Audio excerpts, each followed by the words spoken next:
I work full time. I'm full time with the food bank. I'm full time with the food bank. We run an outreach center, and so I've been in ministry for since I was. I think I got in ministry about 7 years ago, somewhere around there. And then prior to that, I did a lot of random stuff. And but I was we moved up here in 2018 from the Outer Banks, North Carolina. I was associate pastor in a church in Manteo there, and then moved up here and started a church in 2019. Into 2019, beginning of 2020, we transitioned from a Sunday structured church into an just focused purely on outreach, and that's where our heart was. So now everything we do is outreach oriented. So we target high crime and at-risk communities. And then I ended up working at the food bank, and right at the about October of 2019, and that everything lined up about the same time. So we had a building. We were doing our ministry over on Jeff Davis. We let go of the building and moved all of our operations to the food bank. So it'll be good. But we got buses, and we got that we send out into communities and pick people up. We do motel ministries where we're serving motels up and down Jeff Davis from south of Route 10 into South Richmond, and getting out there, man. And we use hot meals to build relationships with people, and then we are handing out Narcan and basic essential bags and fentanyl testing strips. We got teams that have resuscitated people back to life and just gotten people out of gang situations, prostitution situations, and it's just a huge blessing. And then we send those buses out on Saturdays, pick everyone up, and we feed everybody and do a evening service. So we bring everyone in. It's an outreach service. That's why, as a church, we're like, well, if we're going to become an outreach center, we got everything we do needs to be outreach. And so instead of waiting for people to come in, we go to people, build a relationship with them, then bring them back in. And we've seen we have people come into the service, instead of going home, they get on a van and they go to rehab right there. So it's awesome. Coming into 2020, the mindset was really just to stay the course and to continue to develop and build. That obviously was very short-lived, and very, very shortly after that, we start seeing. I think even at that point, that was before we had stopped Sunday services. In January, we start seeing people get sick. We didn't know what it was, but we operated with a quarter of our congregation for first 3 months of the year, and then obviously we start seeing COVID and having a name to put on it. I think I can't remember the date itself, but I remember first hearing about it, and first hearing about it and then first seeing the effects were at two different times. I think when we first heard about it, it was didn't know what to make of it, because I don't have any reference point for a pandemic or for something spreading like this. Like, you hear about it in other areas. I've had the opportunity to do some work outside of the country before, and you hear about it in different places, but no reference point for here for something in the United States. And so I think at first I probably was like most people and really maybe undervalued the severity of what it could be. My mindset was probably, okay, we'll see a few people get this, and then they'll kind of just move on with life. It didn't really tick on the radar, especially doing the work that we do. We are constantly working through the outreach center, through the food bank, with people in severe situations and in crisis. And so we have a certain amount of thick skin when it comes to a crisis situation. So I think that what that does, though, is it kind of our thresholds at a different point. So at first, it wasn't something that really ticked on the radar. But then I remember the first distribution that we had after we began to see things really surface, and the impact was, felt. I think it was almost a matter of, we felt the impact before we really recognized the severity of it. And it was that first distribution where people in the community were getting a little bit scared about food, and shelves were losing toilet paper, and it was just this lack of confidence that they were going to be able to get what they needed. And that first Friday distribution that we had, we stood back where we were used to doing about 200 to 300 on a busy Friday, and we stood back and we had peaked over 500 people, and we were like, okay, something's up. And I remember that point. I think thinking back where we are now, to that point, I had no idea what was going to take place, but that definitely caught our attention very, very quickly. And it caught everyone's attention because we had a line backed up on Route 10 for a mile and a half. And it was a very eye-opening experience when we recognized that what was taking place, even if we didn't know the duration of it, it was definitely going to impact the work that we do. as we entered into some of the COVID guidelines, all of our distributions moved as outside distribution. So they went from coming inside to having to stay in their cars, and we have drive-through distributions. And at that point, we really lost contact to a certain degree with the clients. And then we have a massive influx. So we're doing 200 to 300. Now we're doing, 500 to 700, and I don't think we've really dropped below 600 on a Friday distribution in a while. So not only did we lose that face-to-face contact, we also lost a lot of people in the mix of the influx, and not without trying, but also with an intentionality of keeping people safe. So we want to go up as our registration team is registering clients. So, they have that opportunity to speak to them a little bit, but we don't get that same level of personal connection that we had. And we're intentional about creating in the food distribution environment prior to COVID. So I know as a team, a leadership team within the food bank, my leadership team within the outreach center, a lot of us, we didn't know what to make of it. And we wanted to, we knew that for the work that we do, we had no option but to stay active. And not just stay active, but prepare to increase activity to meet the growing need. So we knew that we couldn't push back, but we also had to figure out how do we move forward, increasing the work that we do and also creating a safe environment, not just for our clients, but for our volunteers. We're a volunteer-run organization. I mean, we have a small handful of staff, but we have hundreds and hundreds of volunteers. And that's a difficult thing to balance.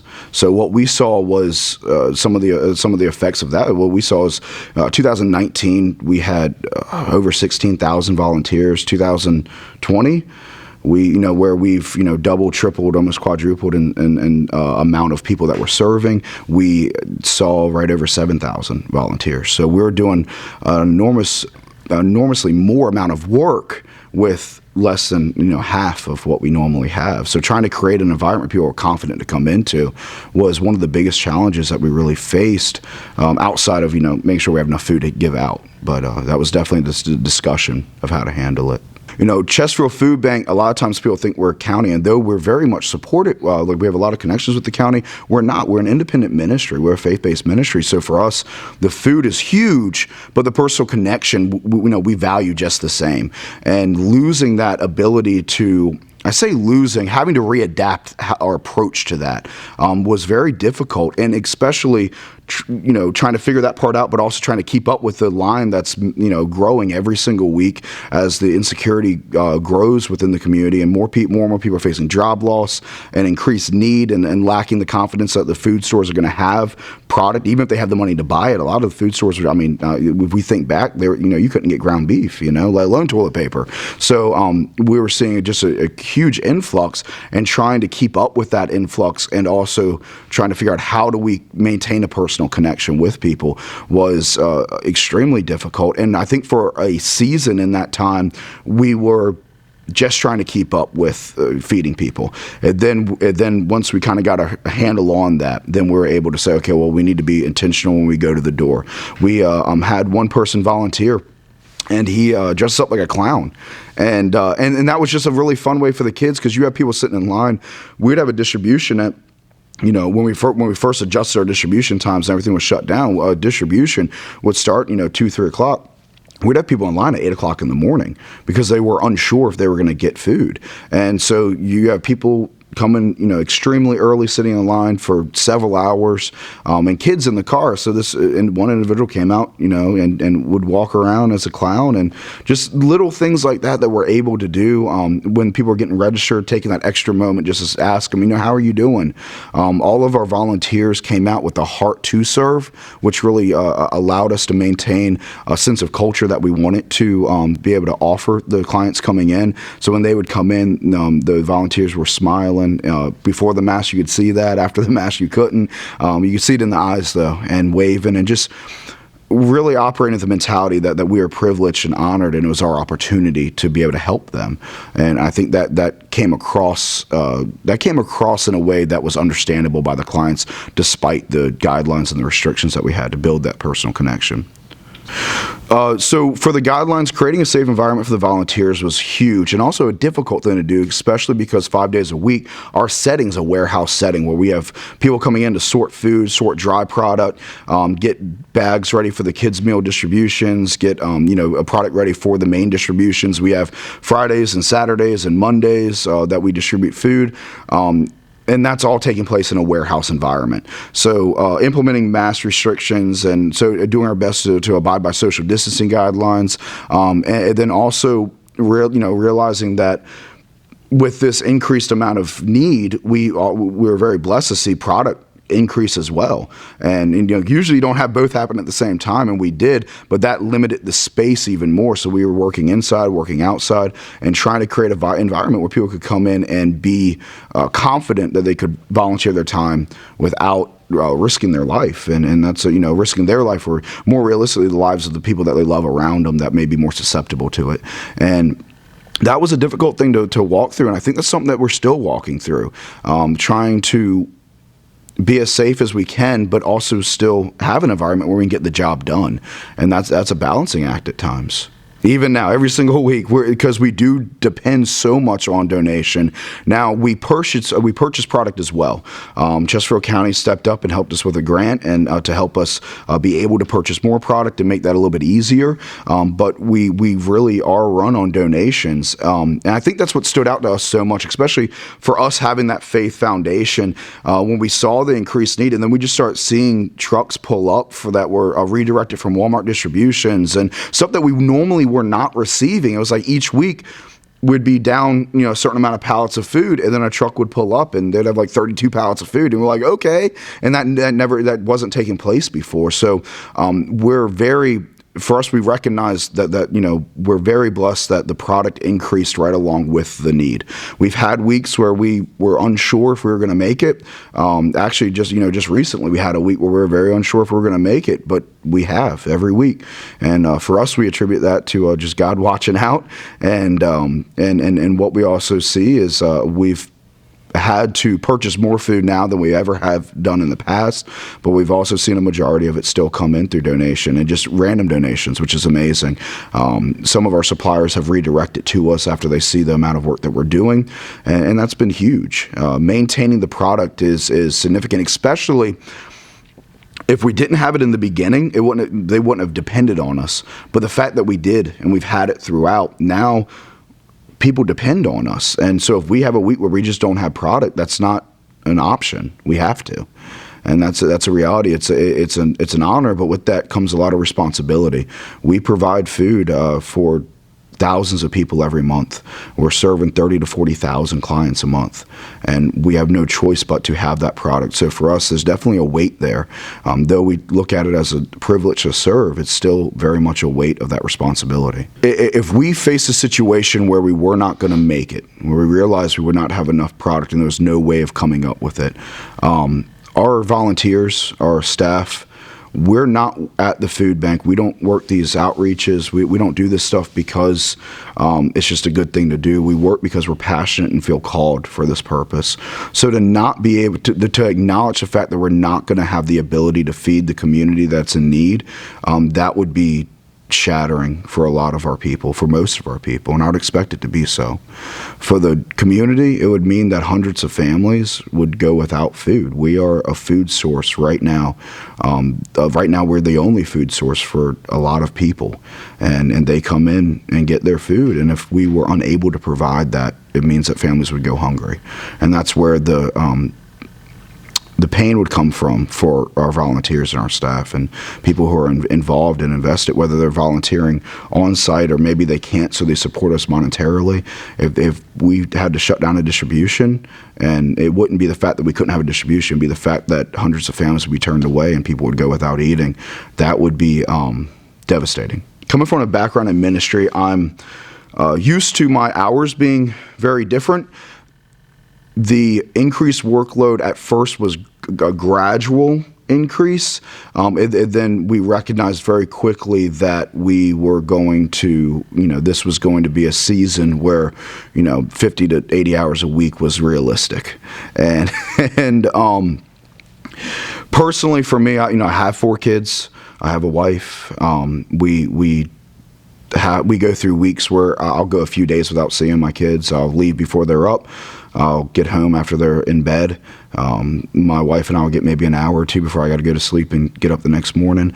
And that'll be, several days in succession that we face that. And that's a painful reality, especially for us where we value that family as our first ministry. We value that so much. And that's something that we also instill in our teams, that we are investing a lot of time. And this is for a duration of time that we know will eventually lift. We don't know when, but we're very hopeful that it will eventually lift. But even in that, trying to find balance. I do leadership training. I do team training. As I'm training leaders, I'm teaching rhythm. I'm teaching rest. I'm teaching all these incredibly crucial variables and creating a healthy lifestyle. And at the same time, reflecting on my own lifestyle with the workload and recognizing that I don't always get that balance right. So within the leadership of our teams doing outreach and the food bank, we work very heavily with one another to keep each other accountable and try our best to support each other so that we can, take a day off and just spend time with your family. The reality is that does not come often enough, and we're happy to do what we're doing. We're blessed to do what we're doing, but we're useless if we burn out. And this is a season where I'm seeing friends and loved ones. I'm seeing them burn out, not just within our organization, but within ministries that are helping people in different ways throughout our county. I'm watching people burn out left and right, and it's a very devastating, because we know that the ones who burn out are the ones who have the heart and the passion to really be the hands and feet and help people that are in need. And right now, there's no shortage of people in need. Though on outsider looking in, they see us serving food. As I'm training our teams and our leadership, I'm training them that the first person that we serve are our volunteers. First person we serve is our team. And then if we serve our team and we serve our volunteers and we're building them up, then it just overflows into the clients. We teach healthy, sustainable, and expanding ministry. So without the ministry being healthy, without the food bank being healthy, our outreaches being healthy, they're not sustainable. And they can't be healthy if we're not taking care of the people that are serving alongside us before we focus on the people that we're actually serving. So when we recognize, our goal is to be as proactive as possible. If we recognize that someone's in a position and they're rolling constantly, it's our desire to offer them support and help and prevent that burnout. The reality is, though, we have, I think we're down 56% volunteer-wise. We've seen that significant of a decrease. So a lot of us are wearing multiple hats, and it's not always an option. So what we try to do is ensure that when we can't offer the additional support, and we are facing people who are really just coming down to the end of their wire, that we step in and we relieve them, even if it means taking something on ourselves. And then for us within our leadership team, really supporting each other. And I think you were working with people with tier level passion. And so for us being in the position we are, we know the sacrifice, and everyone everyone knows the sacrifice, but we know it too. People know it and understand it to a different extent. And at the end of the day, it rests on us. So we try our best to step in when we recognize that someone's down to the wire. We want to step in, tap them, let them get a breather. And I think with COVID, people have been more. You've seen two situations where people are more apt to say, "Hey, look, I'm going to take a break," and that's really healthy and really good. And because of COVID, they have a very, very understandable and realistic reason. And then we also see people who are willing to go past what they should, and we have to be there and watch them and keep our finger on that pulse to make sure that we don't lose people in the process. I'd rather lose someone for 2 weeks and gain them for a longer time than to get them for those 2 weeks and lose them forever. So it's a balancing act. It really is. It's not something that we probably have gotten right every time either, but it's something that we stay dedicated and intentional to identify and correct and resolve. So even amid a pandemic, we have to operate in boundaries. Obviously, those boundaries become a little bit more flexible, which is a little bit of an oxymoron for a boundary. But being intentional with the boundaries that we set, setting time, when you get home to clock out mentally from the work that we do, to do our best to entertain social engagements that don't put us at risk, but also allow us to kind of sigh and breathe and not have to be who we are when we're in front of people and have that ability to unwind is crucial. For me, spending time with my kids and my wife is that opportunity for me to disengage from the work that we do and engage into why I'm doing the work. And so those opportunities really give us that fuel to continue to do the work. So teaching and understanding and applying personally that boundaries don't keep us from meeting every need. They keep us in place to meet the needs that we need to meet, and then staying committed to it. And it's easy for me. I enjoy greatly the work that I do. It's easy for me to get lost in it. However, getting lost in it means that I lose sight of the vision of what we're doing. So my family, those, my friends that are close with me, they keep me centered, and that keeps me on track. And it's encouraging, but obviously with COVID, disengaged from social interactions, a huge part of it. Everything's virtual now, and it's just not the same. So a lot of those building blocks that we use to stay healthy have been taken away in order to stay safe. And there's a give and take with that, which is difficult. If I could predict, my 2020 resolutions would have been a lot different. So I think with the vaccines, I think there's a lot of hope there. Obviously, there's a division in whether or not the vaccine will be effective or not effective, and I don't know. I'm not. That's above my pay grade. I know that our work will not change. Our commitment will not change. Whether the vaccine, is able, the distribution of the vaccine and the effectiveness of it is just amazing. We were feeding people before COVID. We were doing outreach before COVID. There are people in need pre-COVID, and there are going to be people in need even after COVID. Something that we just read about in our history books. So our commitment, I know that will not change. Our commitment to serve those in need, to provide food for those who would go hungry. Our commitment to reach out to communities that are at risk and high crime, to be a pillar for people who live in vulnerable situations, and to help empower them and give them the tools and resources they need to improve their quality of life. That doesn't change. That's not a product of COVID. It's only been intensified because of it. For us, if we were going to look for a silver lining, it's a dangerous term when we're talking about a pandemic, but if we're going to look for a silver lining, our efficiency has only increased along with the increased need.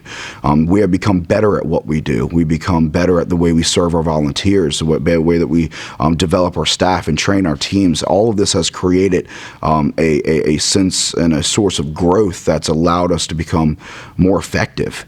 From the outreaches that we do to the way we operate in the warehouse and our main facility throughout the week, to the distributions, everything is more effective now. So as we walk away, we've recognized a higher standard that we can operate on. We've recognized how to maintain volunteers throughout a pandemic. We're asking hundreds of people to come out to a distribution, and hundreds of people during the week to come out and volunteer. We've been able to keep a level of that, though it is decreased.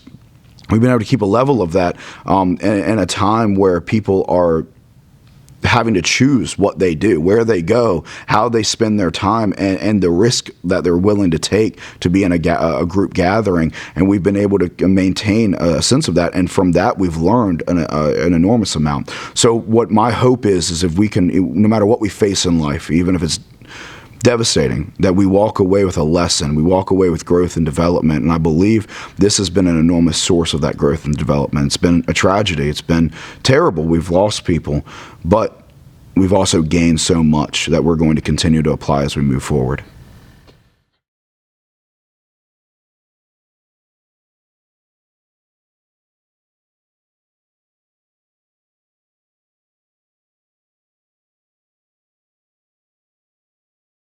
I'm an educator.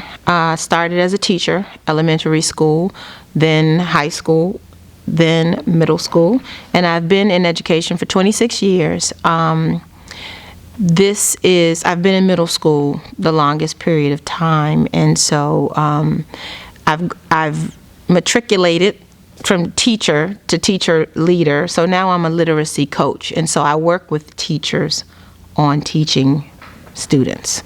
I start my year, every year I have a ritual. I go hiking. I have a group of friends, and we take this, New Year's hike is what we call it. And so we will go down to Tredegar, and we hike. It's like 6 or 7 miles. And so, brimming with excitement, like every year. no different. Especially last year, I had one of my bucket list items was to take my children on a vacation where they could cruise, fly, and all at the same time, and see tropical water.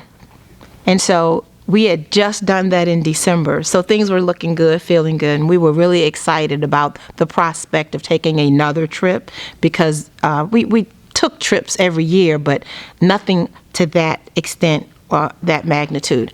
And so we were really excited. And so I started my year, as I always do, taking my New Year's Day hike.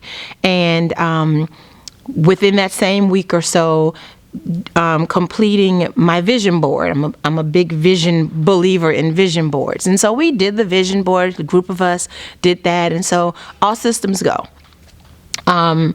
And my vision board I was very reflective about the year before and setting some goals. And so my vision board represented what I wanted to accomplish in 2020. So January started out hopeful, like most Januaries I had experienced. And so it started with no problems. Everything was systems go. I learned over the years to be more explicit, and so I had a dog. My dog died. No, I had to turn that dog in because he got really aggressive. The one before that died. So I wanted another dog because third time's a charm, right? So I had a picture of a puppy on there. I had the relationship with my husband, relationship with God and church, and my career. I wanted to go back to school to get an administrator's license, and health, and so those were the main things, and to read 5 books, because for pleasure, because all I do pretty much is read for my professional life.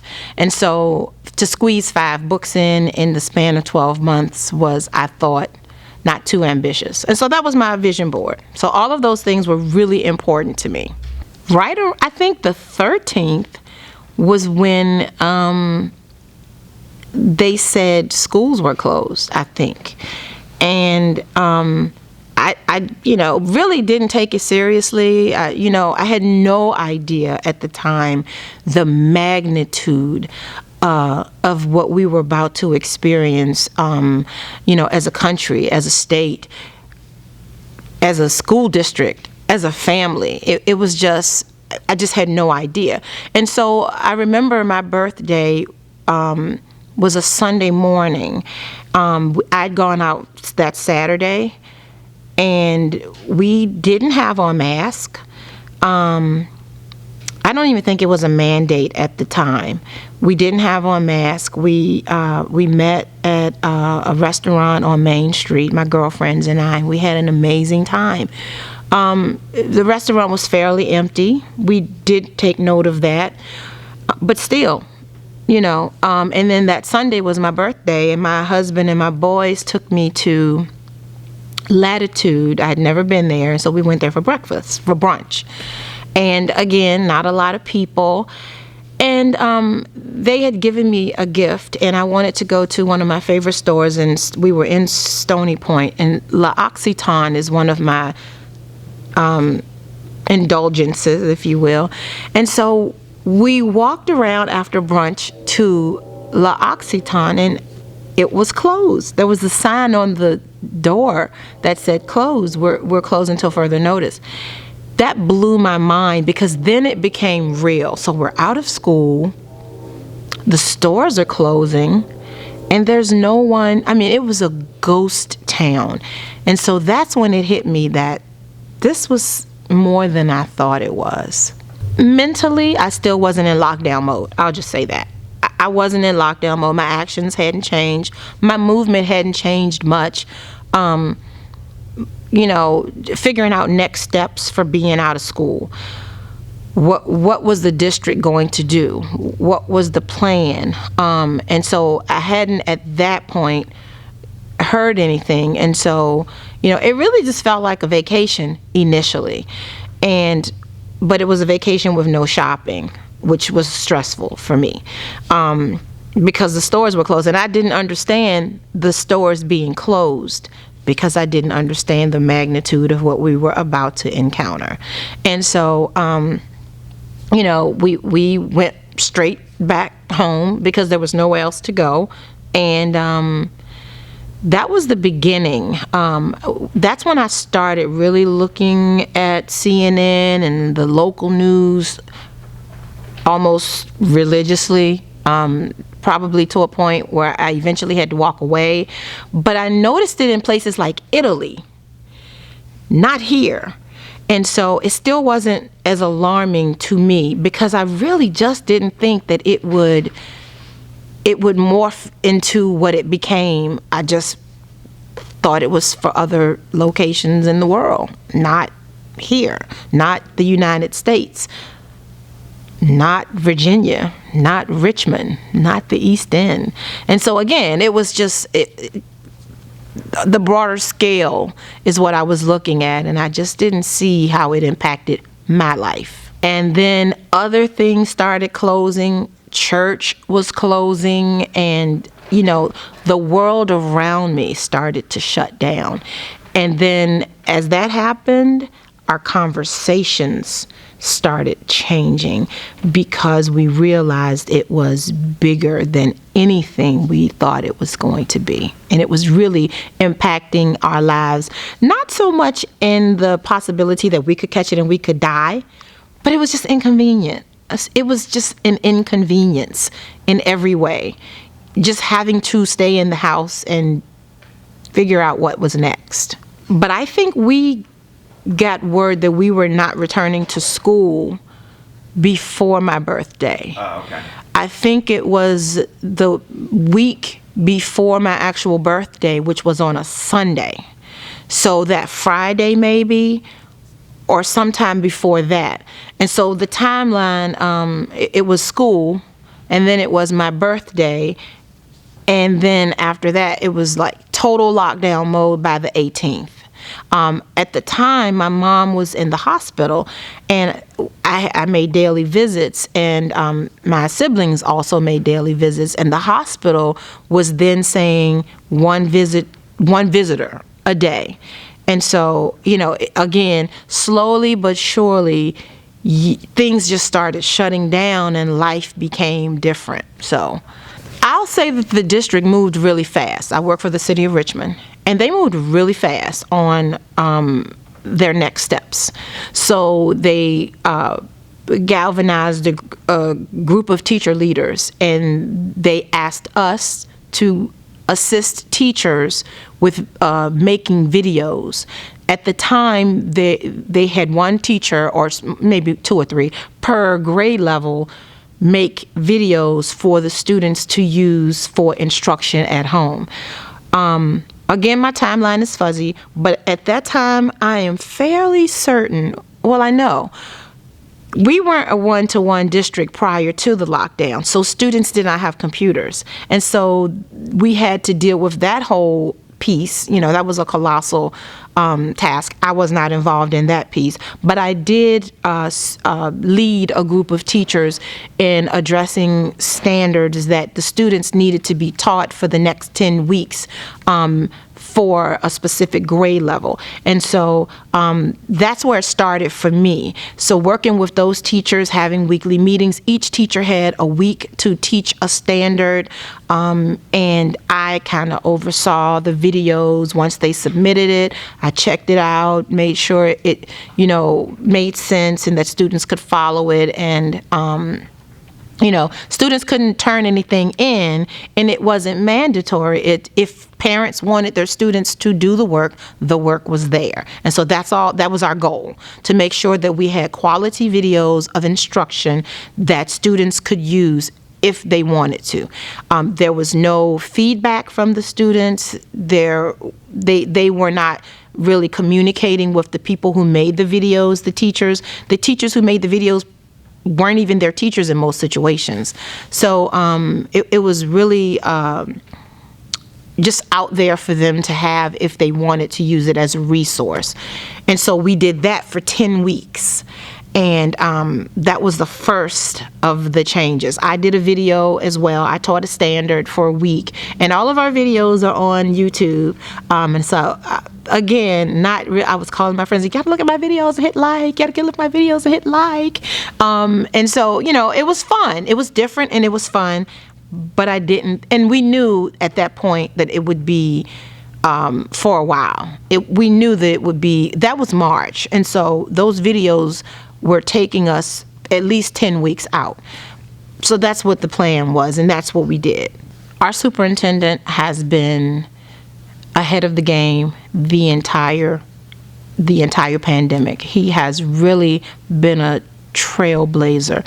He is not waiting for others to make calls. He is serving his population of teachers, families, students, and he is very astute to their needs. And so he made his calls early on before, actually he was on the world news for saying, being one of the first superintendents to say school's out for the rest of the year. And so he didn't wait until the 10th week, to the 10th month, or not month, but week out to do that. We knew well in advance that we would not be returning to school. And so, I have sent him a number of emails letting him know how much as a teacher I appreciate him taking this and spearheading it and serving our population. Because our students, especially the ones at my school, mostly live in housing projects. And they are, in very close proximity. And so if something like the coronavirus started to spread in an environment like that, I couldn't imagine, the devastation that would have ensued. And so I was really, really, really glad when he canceled school for the year, because putting them in a situation where it could spread was I just couldn't fathom the devastation that would have ensued as a result.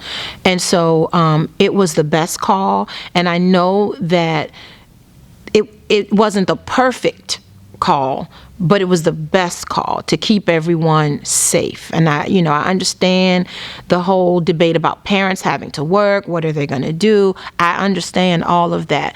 But at the end of the day, we want our children to live. We want them to have a future, a healthy future. And so I was really glad when he made that call. So when he made that call, at that point, things had really gotten out of control.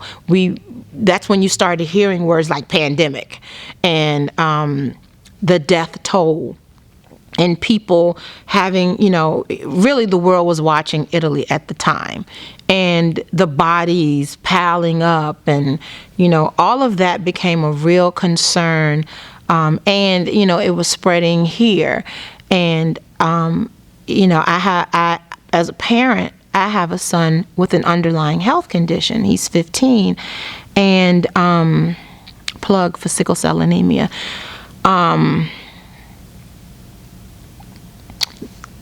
That's when I had to really express to my family, we have to go into quarantine. We have to lock down. We have to take all safety measures, because the thought of him having to experience that with an underlying health condition, it was like a ton of bricks on my chest.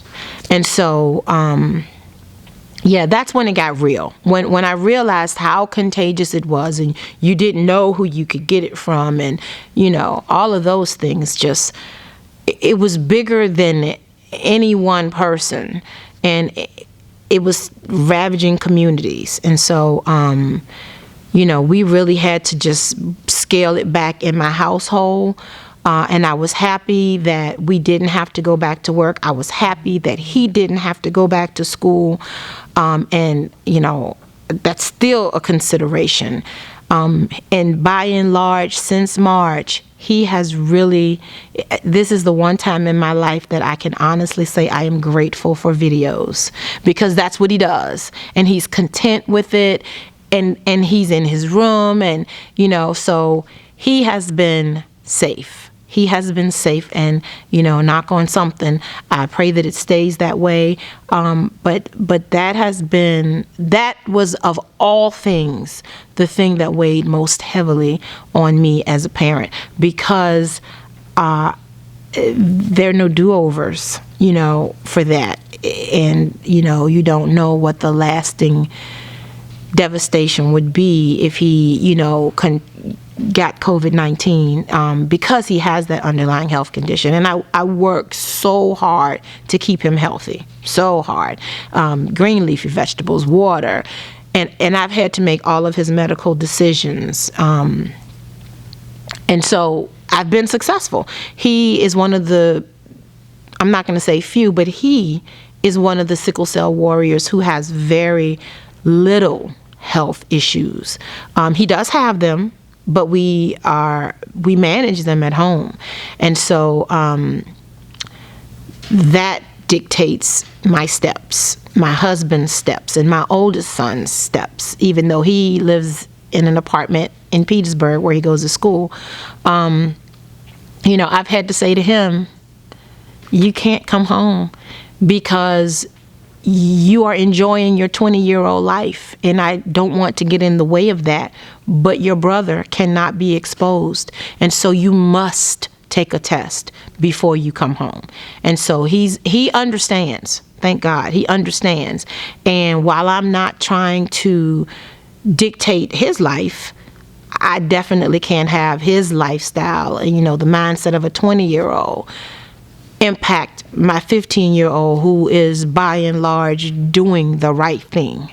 So I know people who just their mindset, it's just their mindset. They don't necessarily they know COVID is real, but somehow they think they're impervious. This is not going to happen to me. And so they move in ways that I can't afford to be around them. Lots of socializing and going to restaurants. I haven't been to a restaurant since my birthday inside. I've only been, I would go to the breweries, which, they're outside. And, but I have not eaten anywhere. This is the first time actually I've not had my mask on around people that I don't live with or in my little, circle. But I don't, I just had to separate myself from them. And some of those people, it was hard to have to say, no, I can't be around you. I can't communicate with you in a close setting, close proximity, in a room, in a house, in a place, because I don't know where you've been. Well, my son was one of those people. During the Black Lives Matter protest, he was out there with his signs. I welcome all of that because I want him to take a stand for what he believes in. And he went out there several days. Did he have on a mask? I don't know. I didn't see pictures. I remember when I was 20, and because I don't know, I just had to, say, and it was very painful to say, hey, guys, you got to take a test. You have to take a COVID test. Just the other day, my husband's birthday was day before yesterday, and my son was coming home because I told him during the holidays he did a lot of socializing. And I said, okay, well, before you come home, you have to take a COVID test. And he agreed. He agreed to that. He didn't have a problem with that. And so my husband's birthday was day before yesterday, and he called and he said, Mom, I'm on my way home. I took my test. It was negative. And of course I said, are you sure? Did you really take a test? Do you have the results? I want to see them. Again, because I can't, that's not I'm sorry. That is not a situation where you can say, oh, my bad. You just can't, And so, and I've talked to him, we've had long talks, exhausting talks about, you can't take that back. There are no do-overs. And so, so he understands my whole stance on that. But anyway, he called and he said, well, I was gonna stop by, and sit and talk with you and Dad, and because I haven't seen you in a while. And I said, oh yeah, that's fine, come on. And I heard something in the car. I said, do you have someone with you? Oh yeah, I have, I don't know, some girl. I didn't know who it was. And we were just gonna stop by and chit chat for a little while. And I said, no. Well, she had a test too. Absolutely not.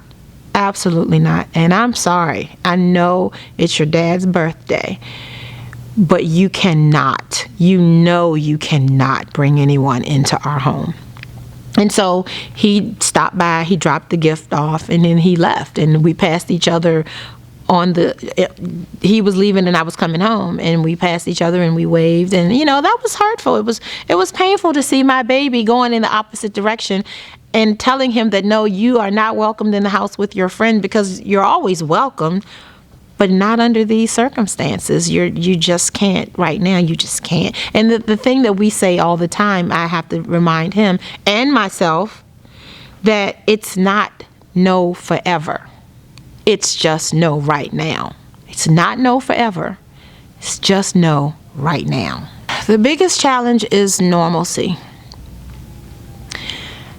Just normalcy. Not feeling like you can't, but finding things that you can do. Because I think it's the mindset. Take my dog for a walk. That is like a field trip to me every day, and it's nice. And so, just finding substitutions. I love to shop, and I love to go in malls, and I like to be out. So, winter came, and so now it's not so much socializing. We just can't do that. So I replaced that with binging on shows that I always wanted to see, heard lots of talk about, never saw them. And so I've watched a lot of great shows.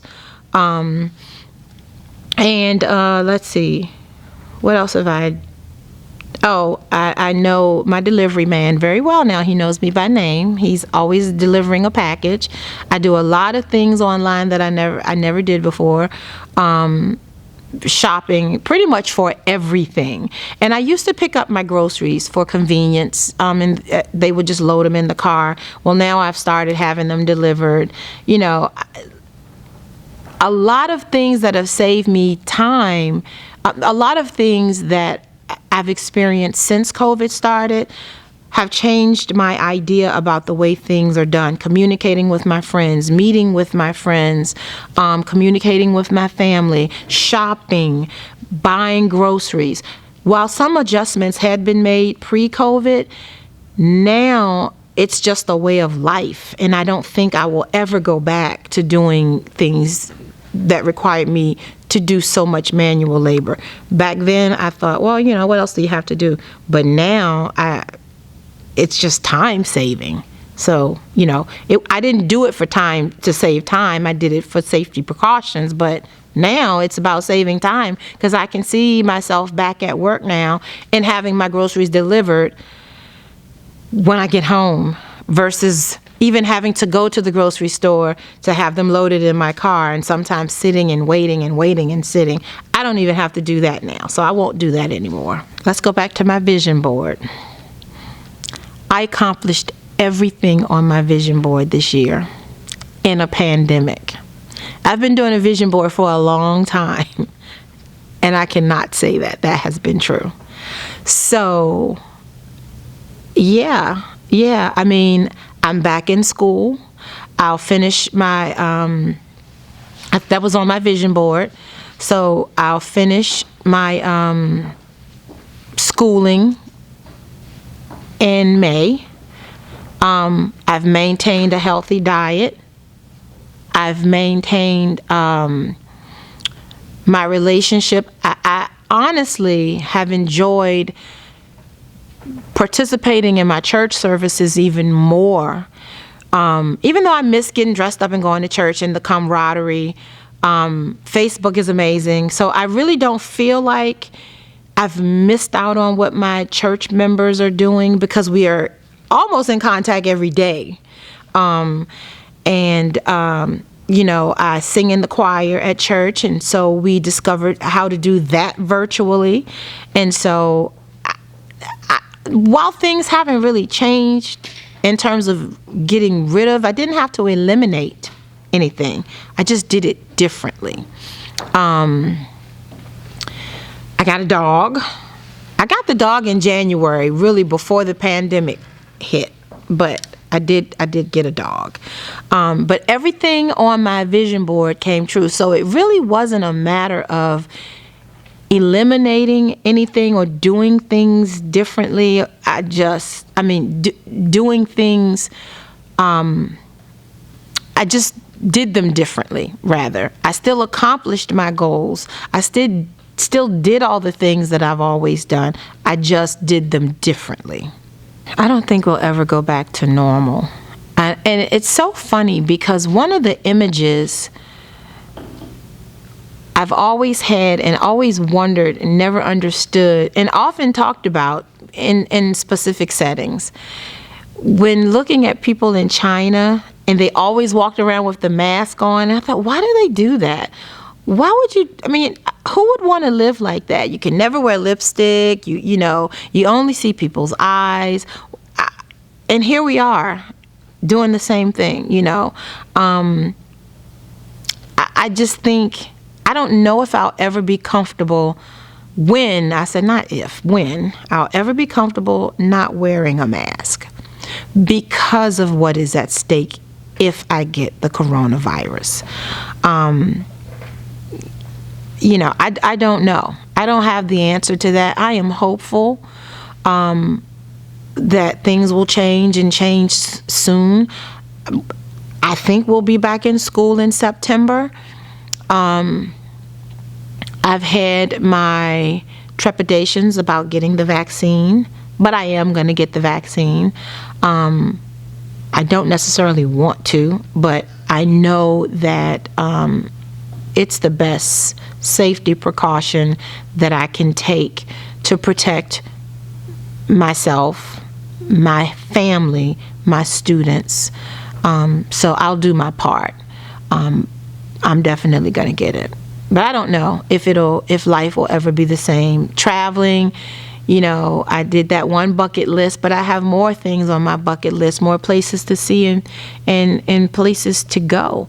And you can't get there by car. So then there's the whole flying experience. And I do know people who've gotten married during COVID, gone on honeymoons, flown on planes.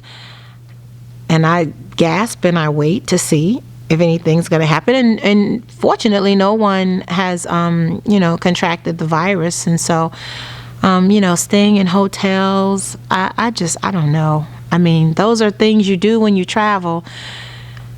I don't know when I'll be comfortable enough to do them again. While 2020 was rough, no one can deny that. I was very blessed in 2020. I really was. And I had a job. My family was safe. And my extended family for the most part. Most of the people in my family are in education, my siblings. We were all employed, and we all just kind of sheltered in place. And, 2020 wasn't all that bad for me. It really was not. My dog entertained me every day. And so it always felt like I had what I needed to maintain and see the pandemic through. I was wise in my choices. I was careful and deliberate about where I went. Almost anal retentive about how often I was cleaning my hands. And, I can say there was a lot more hand sanitizer in my house, a lot more hand soaps all over the house. But my vision board was, some of my friends did virtual vision boards. That was new. But other than that, my vision board is pretty much reflective of what it was last year. And, when we shared out our visions for this year, I would have been remiss not to say 2020 wasn't all that bad. I really got to fall in love with spending time with myself.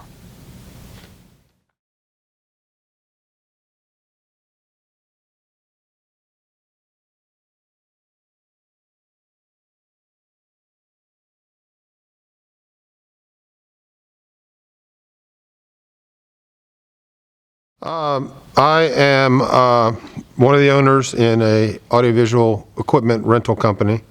The business essentially provides audiovisual rental equipment and decor items, as well as professional labor to the corporate and entertainment groups. So what we do is we set up, video projection, video screens, LED, audio systems, large-scale audio systems and lighting, and as part of my daily job responsibilities are the overseeing the business and managing the day-to-day operations via such as finances, making sure, we have all the equipment that we need to operate, and then making the decisions based on personnel and things like that. So that's pretty much kind of, in a nutshell. We had a fantastic 2019, and rolling into 2020, the first few months of 2020 were, exceeded the first few months of 2019. So we were on track to, in my opinion, have one of our best years ever. Based on the jobs that we had coming up, the jobs that we had already done, we were looking at an excellent 2020. At least up until the beginning of March. Personally, my goals were to maintain the business as it was, and to, just grow that. And personally, travel and things were, my wife and I had set up some, a couple of trips, and, we're looking to do some traveling. The success of the business, kind of rolls over into my success. So as the business is successful, then, I in turn am also successful. So, that kind of gives us opportunities to do some of the things we've always wanted to do. And that's kind of where we were headed in the beginning of 2020, booking some trips, looking potentially to go back to Europe, where we honeymooned, in Italy, as well as trips to, a trip to Cancun. And then at the same time, we had a wedding that we were planning for my daughter that was scheduled to take place in October, October 10th, 2020. So, a lot of things, a lot of exciting things that were coming up, and things that we wanted to do, and things that we actually, intended to do in 2020. But, those didn't work out. We started hearing about the new coronavirus and the fact that it had been discovered, I guess, in probably February, early March, or I guess probably, mostly in February we learned about it, but didn't have any idea what to expect from that early news, just that it was a new virus strain that, the assumption would be, that it was going to be flu-like, and it would, not have the impact that ultimately it did. So, but I wasn't too concerned about it at first, because, we just didn't have knowledge of the, the potential, catastrophic, causes or events that would take place as a result. So, not a whole lot of concern initially. I will say that, moving into March, once the pandemic was, started to be more of a reality and come over to, the USA, we started to get cancellations on some of our large events as people got, more and more concerned about being, together in groups. And so that, started to have an immediate effect on our ability our cash flow, our ability to, retain employees. It just started to progress from there. And once we got through March, I think our last big event was, March 15th or 16th, and then after that, everything started to cancel. And by early April, we had literally gone from one of our best, what started out as one of our best years, to our absolute worst nightmare.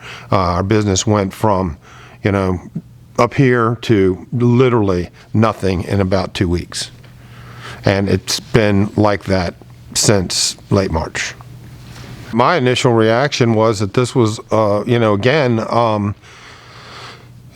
flu-like, that it would be something that would run its course and be done. I figured I had a meeting with my employees in April and essentially told them, my personal opinion is this might be a month or two, that we might have to weather, but didn't really see it going much past that. Had no idea, indication at that time that we would still be in the same position almost a year later. In any business, you've got certain expenses that have to be paid. So my goal was to minimize the amount of money that we had outgoing, so that we could continue to, keep the business, out of the hands of creditors and things like that. So, and my initial concern was, just making sure that we were being prudent with what money we spent. And from a business standpoint, from a more of a personal standpoint, my biggest concern was the employees that I have that that have been with me. Some for a very long time, some not so long. But my other concern was, how am I going to take care of my employees and try to avoid spending money at the same time. So fortunately, we were able to secure some government funding, and we were able to keep people, employed when we had no business. So those were my biggest concerns. My concern wasn't necessarily for myself, but I was concerned that, how was I going to face these next 2 months? As it turns out, that my biggest nightmare has come true, in the sense that it wasn't 2 months. I had to go back to my employees after a couple months' time and let them know that I'm not going to be able to do the things that I told them I could do, because I don't know when this is going to end. So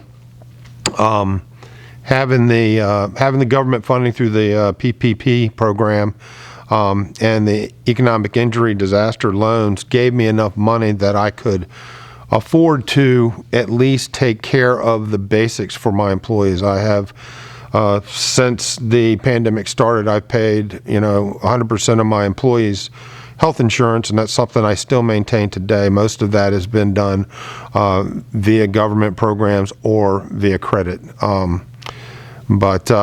So my main concern is that the people that I have working for me, are able to, to live themselves. I have lost good people as a result of the pandemic, but I did not have anything that I could offer, those people to retain them. So that's part of, what's progressed. But, ultimately, the initial phases, my biggest concern, was for my employees and their livelihood, and I wanted to make sure that I didn't leave any of them uninsured in the middle of a pandemic. So trying to do that was a big concern.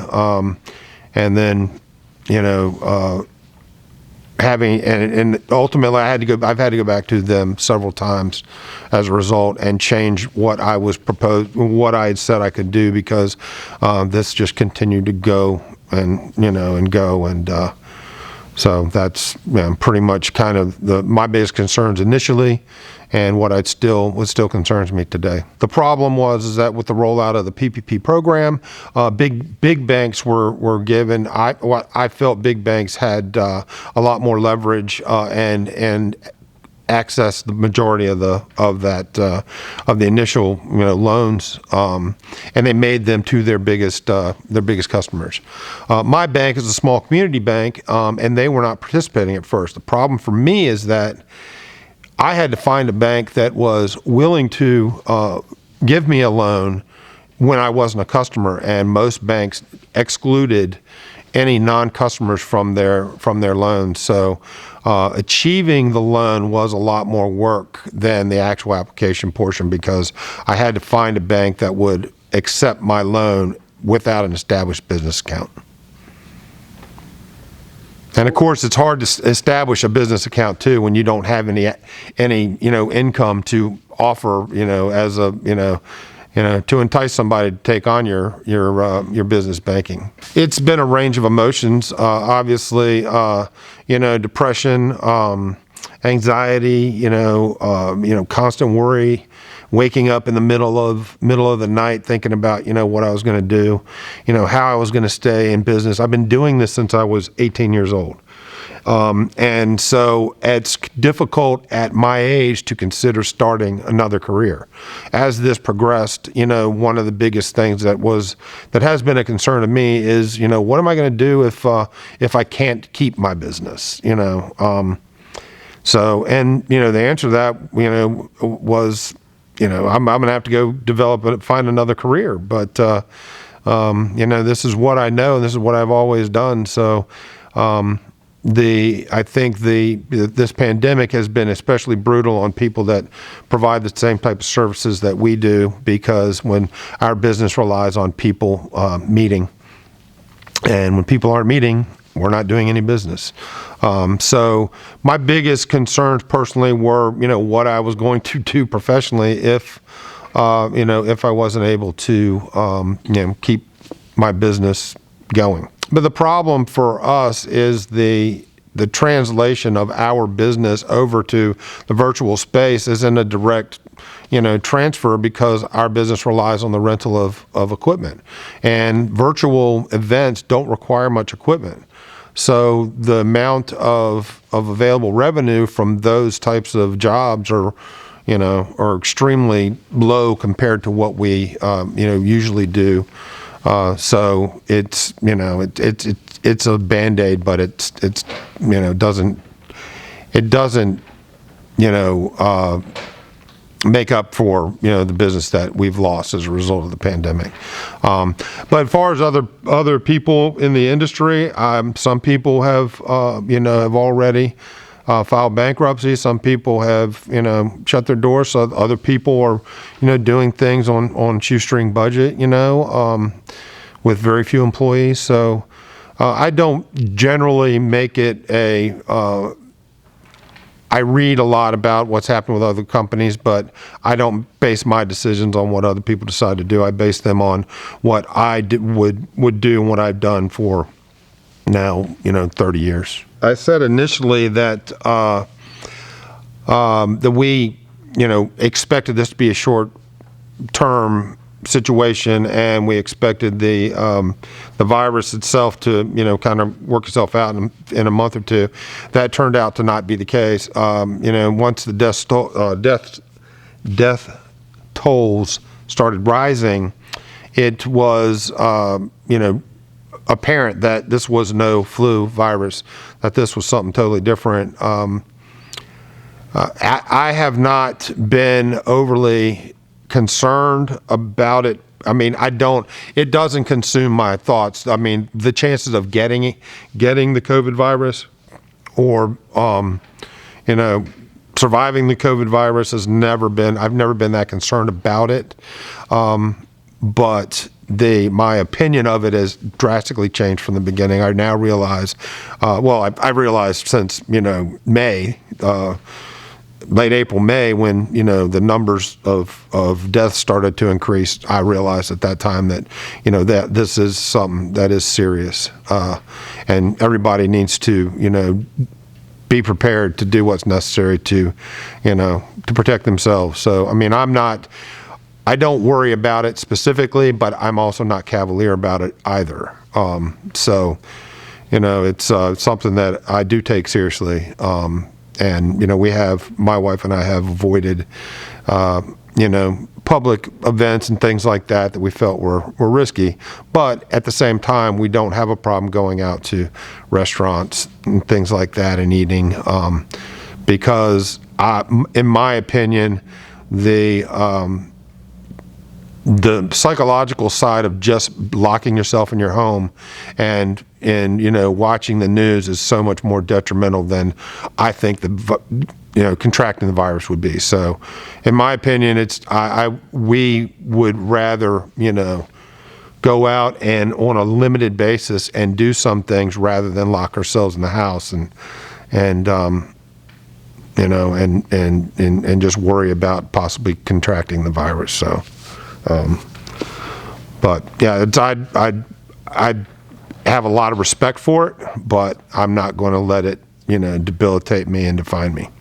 I would say that, the effects it's had on me and my life is that, you really value the things that you have. Looking back on it, we took for granted, I think we all take for granted a lot of the times, health and our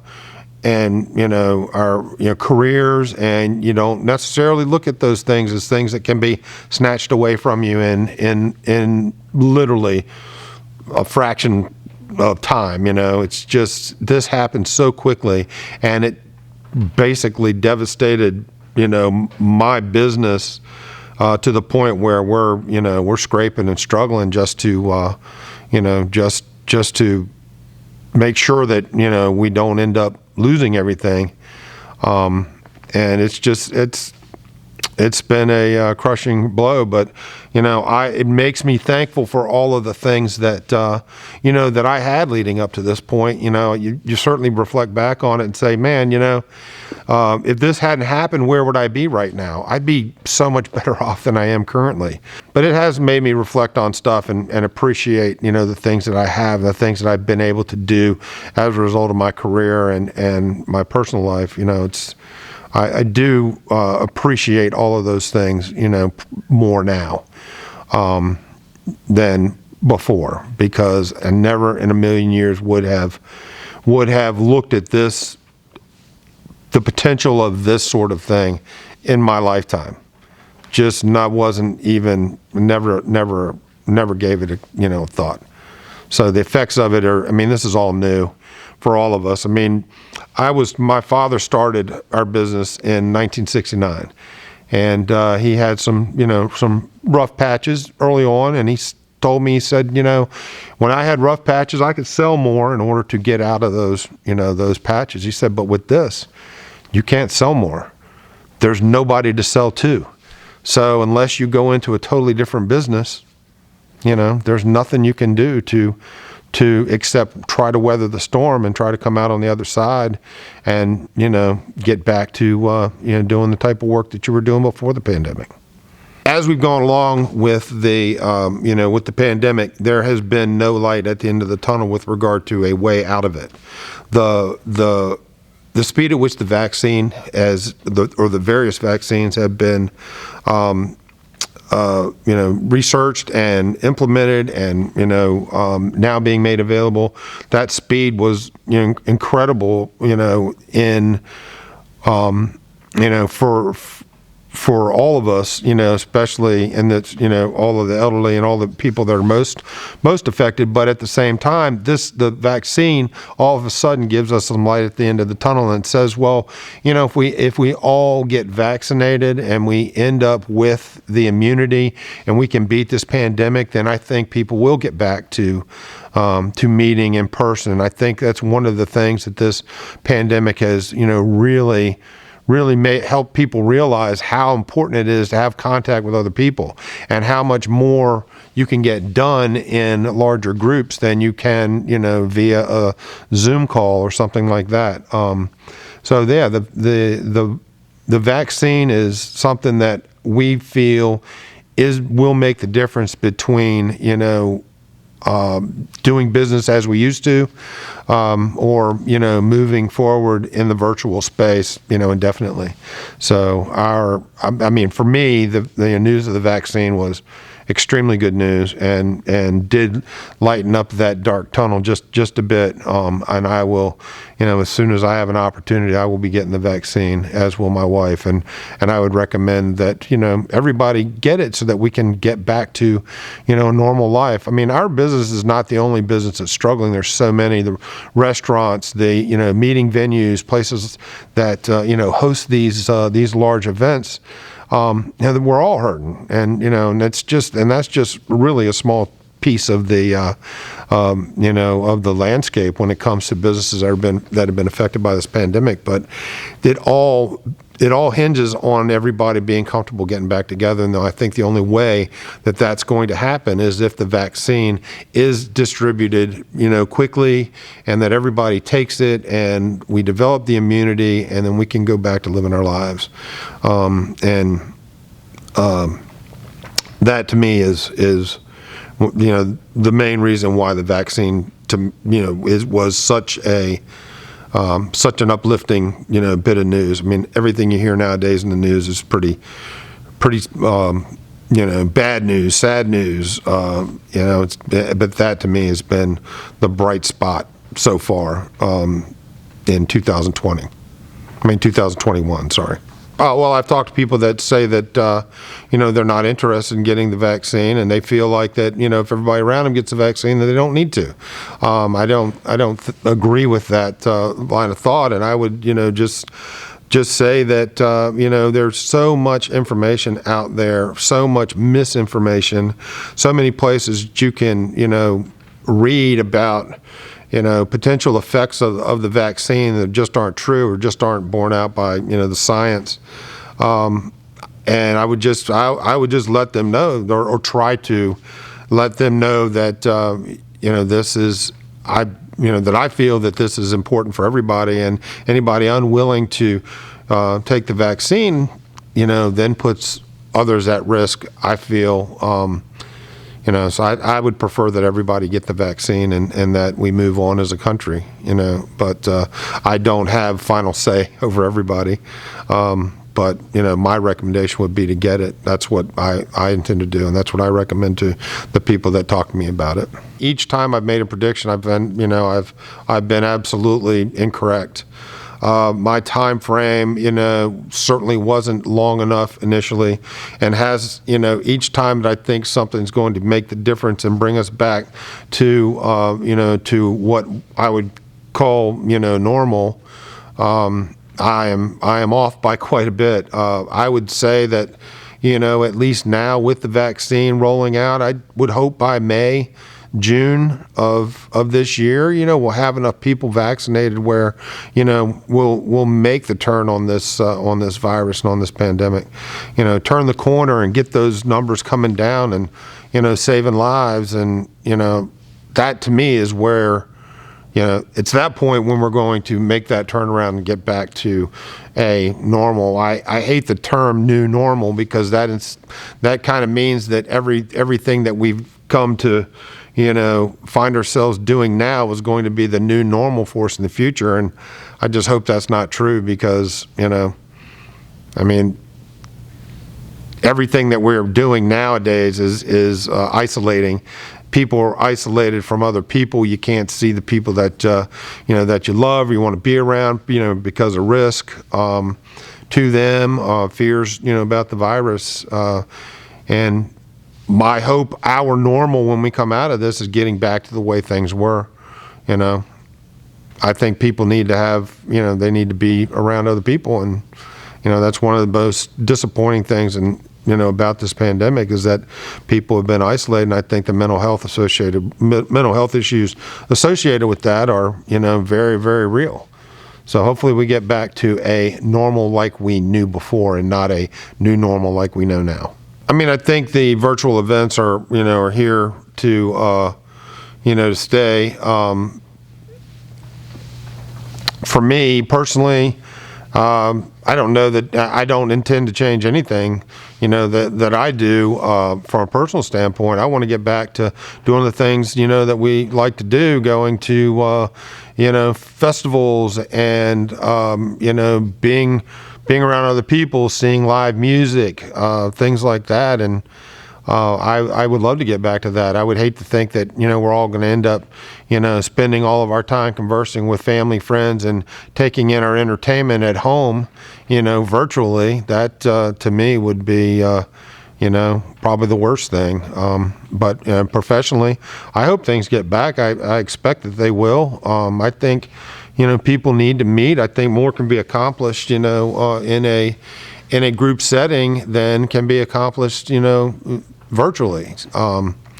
So but I just hope that, that's when we get back to, to life as we knew it before the pandemic, that we can get back all those aspects and we don't lose, what, keeps us all, tight together and part of a community. I don't have a silver lining associated with this pandemic. Everything about this pandemic has been nothing but, anxiety, depression, unhealthy choices, for me. And it's just, I don't see a silver lining in this. It's more regret, things that you couldn't do a whole year, basically, that, we lost the ability to do the things that we love to do, like get together for holidays, travel, have, being able, the ability to conduct business and, to live your life, and, to help all those, around you that depend on you. And having to let them down has not been, easy for me. So I don't have any sort of silver lining in this at all.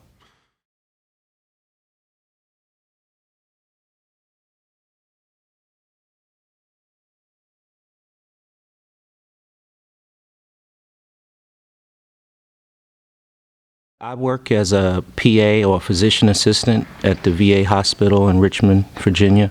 I work in the cardiology department, so I'm a cardiology PA. Our department is one of the biggest in the hospital, so we service a lot of patients every day, every week. So basically we rotate through inpatient, outpatient, nuclear medicine, I'm forgetting one, pre-admission screenings. It's a lot. We have a team of about 30 PAs, doctors, nurse practitioners that get it all done. So this week, I was more so in the clinic and doing nuclear medicine. So clinic is just basically primary cardiology stuff, people with high blood pressure, atrial fibrillation, congestive heart failure, just maintaining those folks. They have appointments and you just kind of run through the schedule throughout the day. And then in nuclear medicine, we do procedures that is also scheduled, and people come in as outpatients. It's like kind of same day stuff that I did this week. Next week I'll be on the inpatient service, which is patients in the hospital, rounding, collaborating with the team to try to get people, get them out the hospital. See, I've been practicing for about 15 years now. In cardiology, I've been, it's been about 6 years. So I started out in primary care. That's just everything from head to toe, from, birth to death, age-wise, and everything in between. So I never thought that I would end up being in a specialty because I kind of liked the variety of being primary care. But what I've realized is that cardiology in itself is a robust, assignment, and there's just so much to do and continue to learn, and it's pretty fascinating once you get into the meat of it.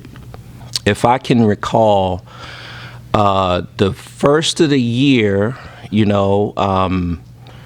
it's like a lot of people, you're optimistic. There's the 2020 moniker that everybody was kind of putting out, like, this is going to be the year for, clarity and all of these types of things, referencing, 2020 vision.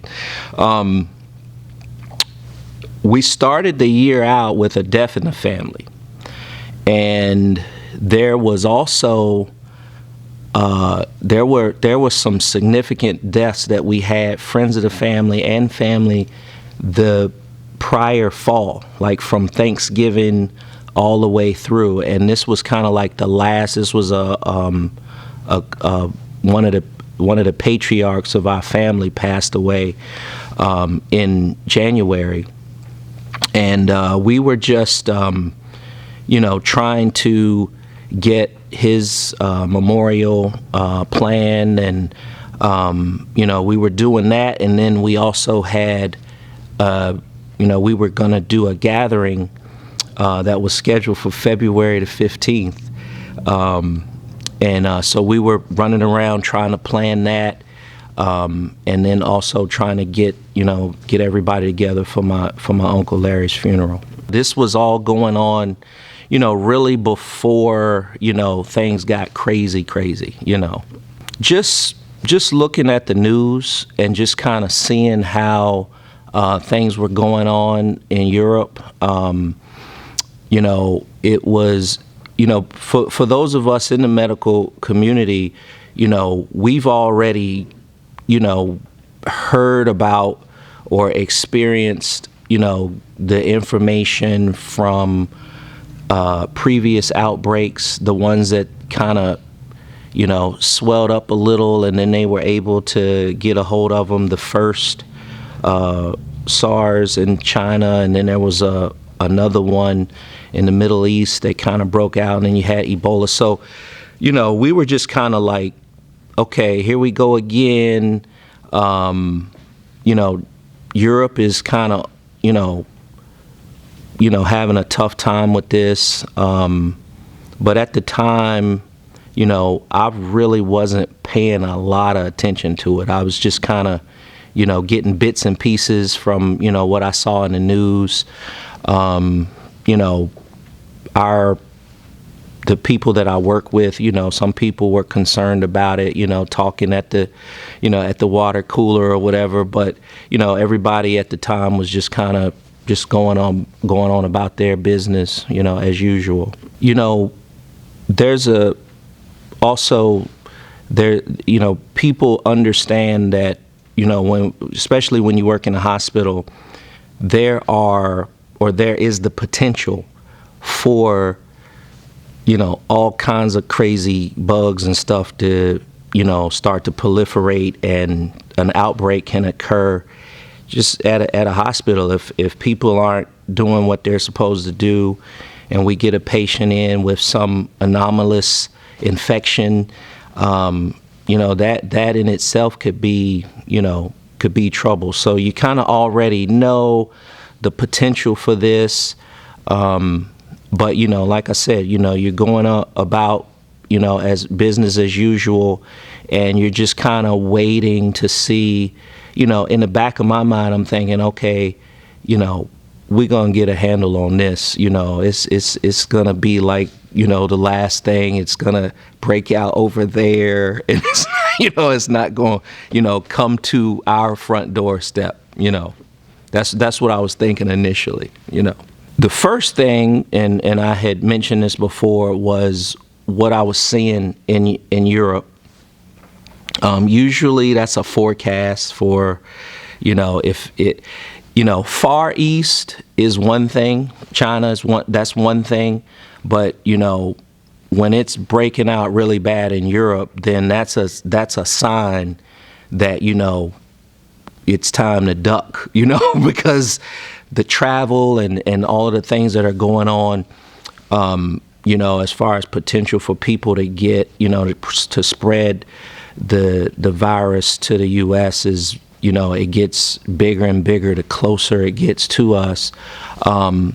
It was that, and then it was the breakout that we saw in Washington State, in the Seattle area, particularly in the nursing homes. And then there was a pretty bad breakout here in a nursing home. So it was the Europe situation, the breakout in Seattle, and then I also have a really good friend of mine who is a EMT in New York City, and I'm talking to him on the phone occasionally. I just decide, because everything's swirling around in the news, and all of a sudden it's really hitting hard in New York, and so I just decided to call him up one day and just kind of get an idea of what he was experiencing. And he just really he told me, he was just like, this is like nothing else. He's an EMT. He's telling me we're going on calls, in these large buildings, and people have already succumbed to this virus. They're just on the last stages, before they actually expire. And really all they were doing was just transporting them to the hospital, to have them pronounced, and that was going on, exponentially, and he told me how, there would be people in an apartment, it would be like 3 or 4 people, who were in the same boat, and it was, it was a very, vivid experience that he was having at the time. And I was just like, wow, and then the last thing was right before it really, when we started locking down and all of that, as I told you before, I see a lot of patients in the outpatient setting. So this is before all the mandates, gloves, all of that stuff started really coming out strong. I'm seeing people that's just coming in off the street, and I remember particularly there was one patient that I saw, that he was really sick, not feeling well. He was there for a cardiology reason, but he had a fever and he just really looked like he wasn't well. And we were just kind of saying, hey, when you get done with this appointment, you need to go to your primary, or at the time we had a drive-through COVID screening set up. We were like, hey, you need to go through the drive-through and get screened for this. This was on a Friday. And like I was telling you before, my assignment changes from week to week. And so this guy that I saw in clinic on Friday, my assignment changed from outpatient clinic to, on Monday, I was in the inpatient side. And I'm looking at my assignment and I'm like, there's Mr. So-and-so, and I'm looking at everything, and he's got the full, he's everything on the fullness of it, on the ventilator, fighting for his life. And, that's when I, that along with the other things that I mentioned, that's when it really all kind of just, settled for me, like, wow, this is it. Even myself in the beginning, I felt like, I didn't feel like it wasn't real. I just didn't feel like it was gonna get as close to us as it did. And then when it actually did, that's when, my disposition changed, towards it. But I've also had those same conversations with, patients, colleagues who, in the beginning were, everybody's a conspiracy theorist, everybody has,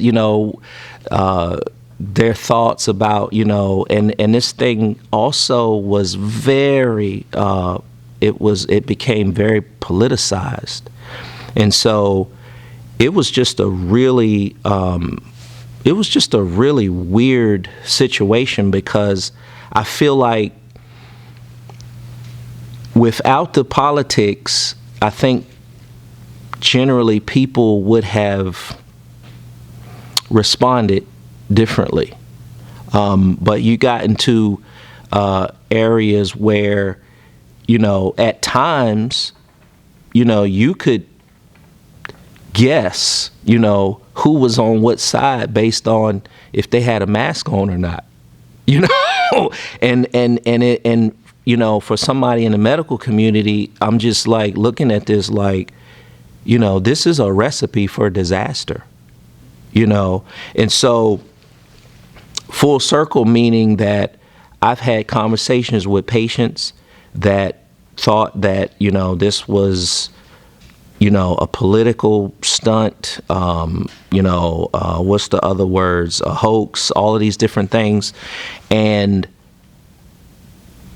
then had another conversation with them on the other side after either they got it or, somebody in their family or somebody close to them got it, or they experienced, ultimately someone dying or, that type of thing.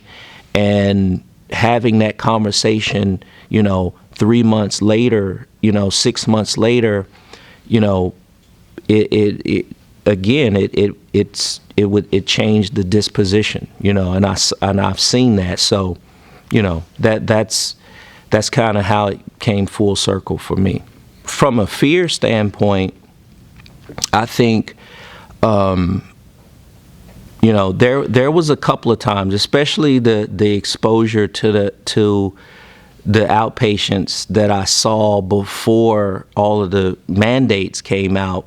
Naturally, I'm like, well, I've been up close and personal. I was up close and personal with, 5 or 10 of these people before, and now they in the ICU on the ventilator.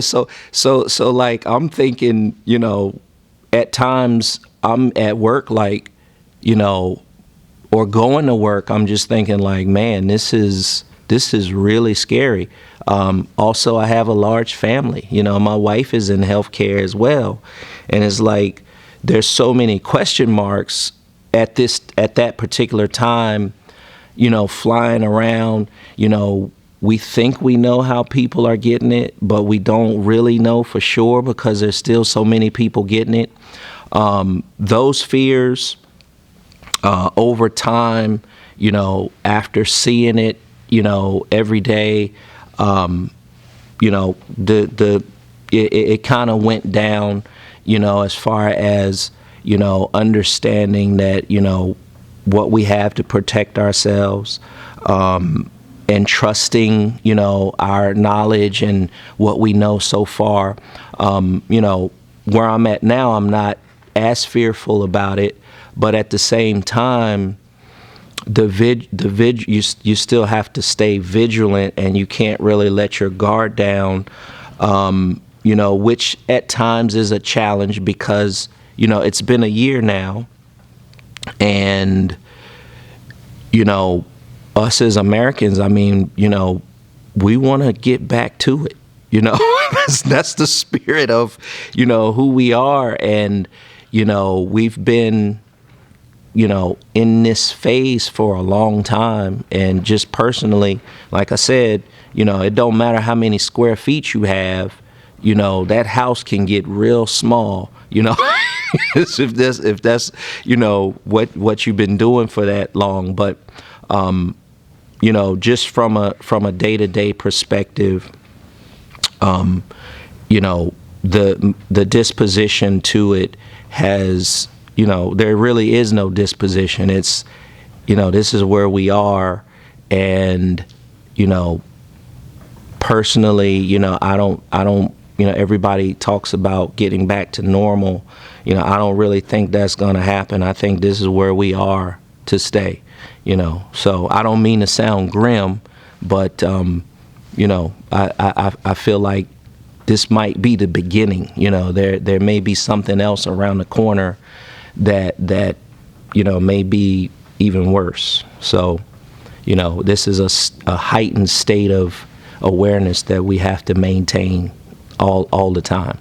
I felt like, my employer, I felt like they protected us pretty well. I mean, they, as soon as, things, the mandates and everything, they cut the clinics out, the outpatients coming in. We transferred everything to telemedicine. We stopped doing procedures for a while until we had all of the testing protocols in place. And, so I felt like for me, throughout this period of time that, I've been protected pretty well. But that's needless to say, coming home, backtracking, trying to figure out, were there any exposures? Were there any, mistakes that I made that, I could potentially compromise, my wife or my kids, so that was a process, my drive from work to home is about 30 minutes. So you get 30 minutes to just kind of, think about it. And, there are times where, I would call my wife and just tell her to open up the garage. I'm going to come in through the garage and, take off all my clothes and, sanitize and, take a path from the garage straight up to the shower and, different things like that. But it was definitely a different process, not being able to come home and just like, grab my wife and kiss her or, hug my kids. Those were things that were, initially they weren't a big deal, but over a period of time, they start to wear on you emotionally and psychologically. As time went on, and like I said, my employer, they've done and they're still doing a lot to help us, to help protect us. We never really had any issues with PPE or any of that stuff. So, after the initial fears and the initial, going home, like, am I going to spread this to my wife and my kids and stuff? Over a period of time, just, getting settled in and just, going through the everyday, telemedicine. I'm not in contact with many people, just naturally, it started to ease up the stress of all of that. And really, it was something that ebbed and flowed. So because my wife works in healthcare too. So, my situation could be, okay, I'm not really worried anymore because all my clinics are, telemedicine now. I'm not seeing anybody. But then on her side, it's, she's going to work and she's got the full, she's got to wear the full PPE and, throughout her whole shift. And, there's something different going on, at her workplace. So it just kind of, went back and forth. Basically what my employer did was they converted us over to telemedicine. So there was, some software and some different things that had to be put on our computers. They gave us laptops that we could take home and basically run through our schedule, either with patients on the phone if they weren't, able to, interface with the technology, or to do a telemedicine visit, kind of like a Skype or a FaceTime, where you can actually, see the patient, get the pertinent information and still be able to, render the care that they needed. I'm a face-to-face person. So that's my strength. That's where I, that's what I do. And so initially, and again, in the back of your mind, you're thinking, 2 or 3 months, you're looking at, the news, you're hearing that this is, going to be different by the spring, or, so you're kind of thinking like, I can do this for a couple of months. But then a year into doing it, I feel like, I've had to adjust a lot of what I do to kind of fit into, the telemedicine. And, it's been good because we're still able to, provide the access to the health care that the people need. But at the same time, for me, I feel like, there's a piece missing, as far as not being able to see people face to face. A lot of my patient population is, 50s, 60s, elderly. And so what you realize is that a lot of these people, it's not just the, medicine and, all of that. A lot of it is, you find that appointment that person had with you, that might be their only personal interaction that they've had with somebody in a whole week or a whole month at times. And so you realize that it's not only, writing a prescription, it's not only, listening to somebody, it's actually being able to have a conversation with somebody. You see how that also affects their overall health. And, over time, you see the effects of that, the negative effects, of someone not being able to have the personal interaction.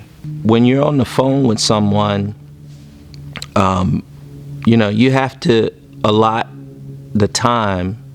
You can't just, throw 100 people on your schedule thinking, okay, I'm gonna pick up the phone. How you doing, Miss Jones? Everything okay? Everything, medicine fine? And then boom, it's gonna be a 5-minute phone call. You have to really allot the time to, add in some of those extra things like, asking them how their family's doing, and to be able to have, just regular conversations with people. So what I did was, instead, because from a visit or an encounter standpoint, you have to maintain, a certain amount, for your compensation.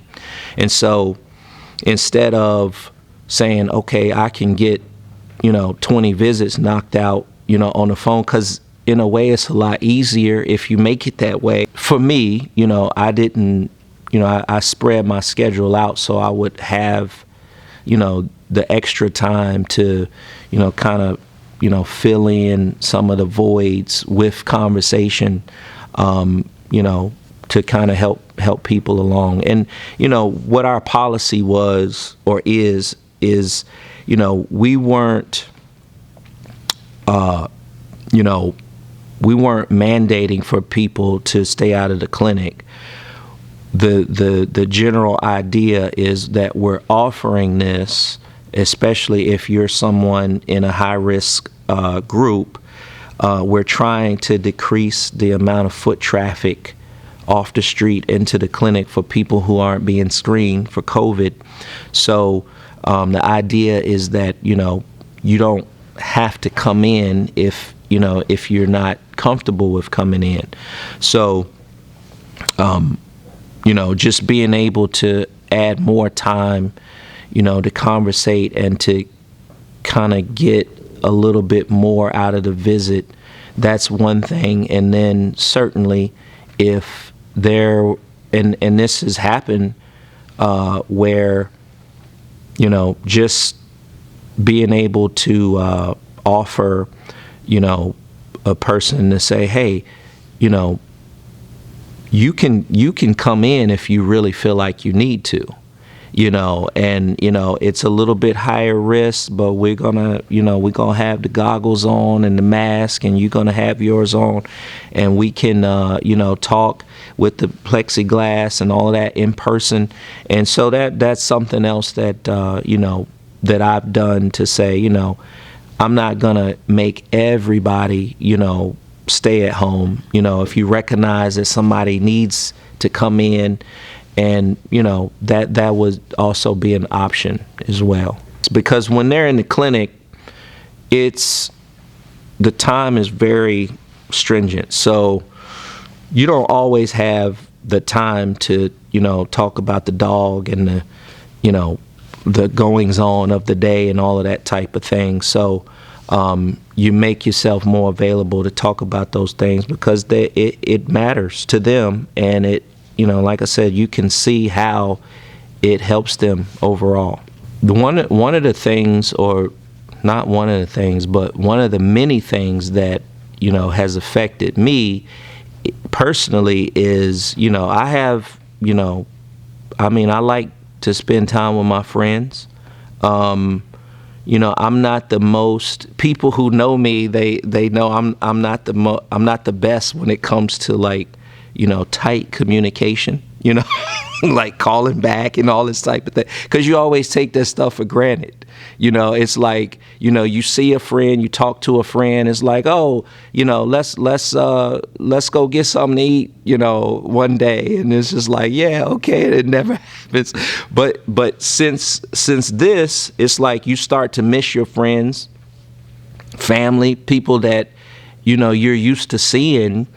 And when you do interact with them, it's a lot more richer, and you tend to have a better connection.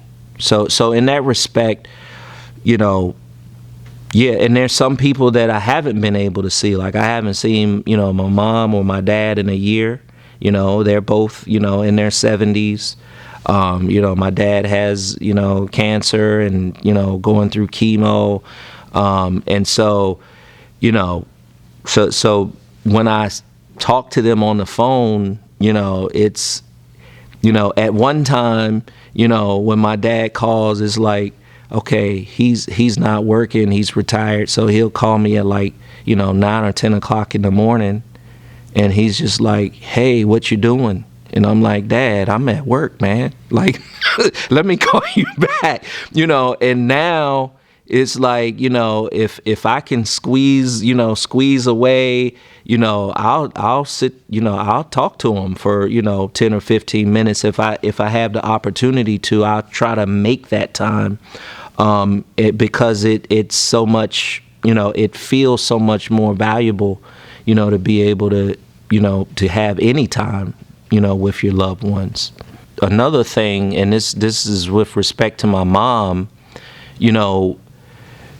this whole, COVID thing, for years, me and my mom have been kind of like, we just have a different type of a relationship, excuse me. And so since COVID, our conversations that we have, over this past year, me and my mom have, we've gained a lot of ground just from talking, and spending more time. Now it's like I make a point to, call my mom at least twice a week, because she's very social, and I know it's taking a toll on her, and I know that it helps her to call her and talk to her for an hour, and I feel like, I need to do that. The new normal, I feel like, is, our society is going to become more sterile, which in a way is, a lot of people would think that, that's a bad thing. Especially like I mentioned before, like the spirit of America, people want to get out and, socialize and this type of thing. But I feel like we're in a place right now, and this is, gonna continue, and it might get, even harder, but I feel like we're being forced to value certain things more so. Like, I feel like we're somehow going, like we're in a time warp, like we're gonna end up going back into time to where things were a lot more simple and just relationships and being able to just focus on the things that really matter are gonna be more prioritized. So for a lot of people, not being able to, go see fireworks, or go do, people are gonna, complain about that. But I think this is a period of time where we really have to, look at our relationships, look at the connections that we have. And if we have the opportunity to try to enhance them and tighten them, because I feel like that's what will be needed for whatever's coming around the corner.